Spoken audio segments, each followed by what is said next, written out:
Hey book lovers, Dawn here. I'm doing the whole filming on my phone thing again, but I think I've got it figured out now, so hopefully no more mistakes.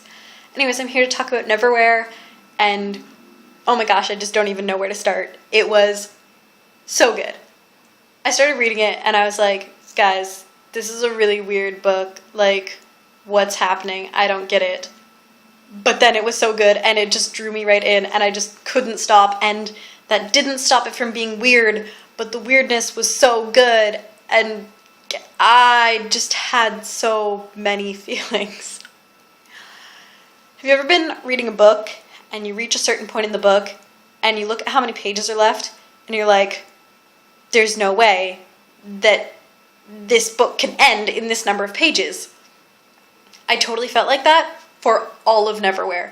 But it's such a good feeling because you know that the book is really drawing you in and you're really enjoying it when that happens. Even you're like only a quarter of the way through and you look at the rest of the book and you're like, no, what's going to happen? Oh my gosh, there's so many possibilities. And that's really the sign of a good book. It was kind of funny. I was reading at work and one of my coworkers was like, hey, what's that book about? And I just kind of went, stuff? But I also in some ways think that a book being hard to describe makes it good too. I feel like an easy book to describe is like, oh, it's about this guy who goes to the store and buys a thing.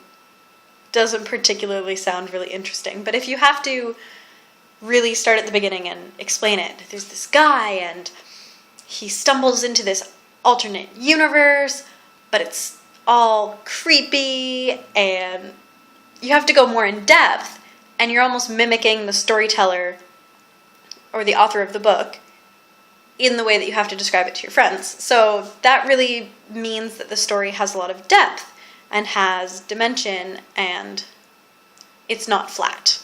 Or at least I find that. I'm also just ranting because I'm excited, which is a good thing. Getting excited about books.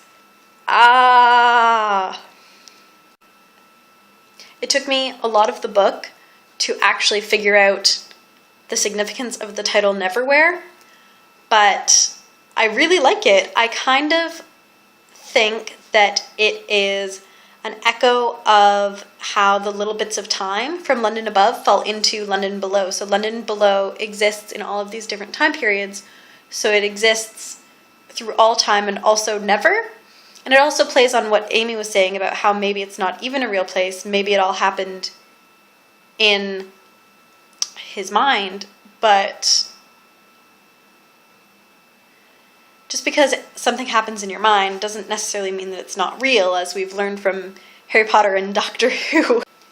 I have no idea who my favorite character from Neverwhere would be, because I think they're all really interesting and really complex characters. Even the guys, Mr. Croup, or Crew, I'm not entirely sure on the pronunciation, and Mr. Vandermeer, they're great. They're so quirky in their villainy. The sentences that they speak in and just the little habits that they have where it says, you know, they were throwing knives and stabbing themselves or eating birds.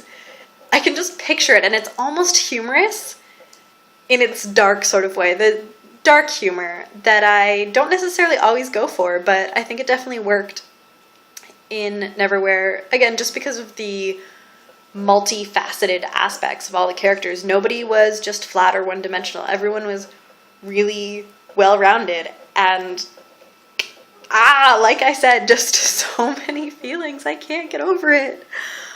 I really wish that I could format my thoughts in a better way, but I was just really excited about making this video, and I'm sorry that it's hard to follow and that I don't really say much, but I just hope that that portrays my general enthusiasm for Neverwhere and for Neil Gaiman.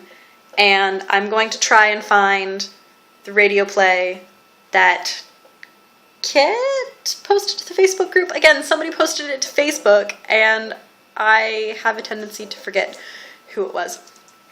Unlike most people, I had not actually read that much Neil Gaiman. I read a book that he co-authored, but this was the first book that was just by him that I had read, Really loved it. I now understand that Neil Gaiman is popular because he's really good, not popular just from a fad.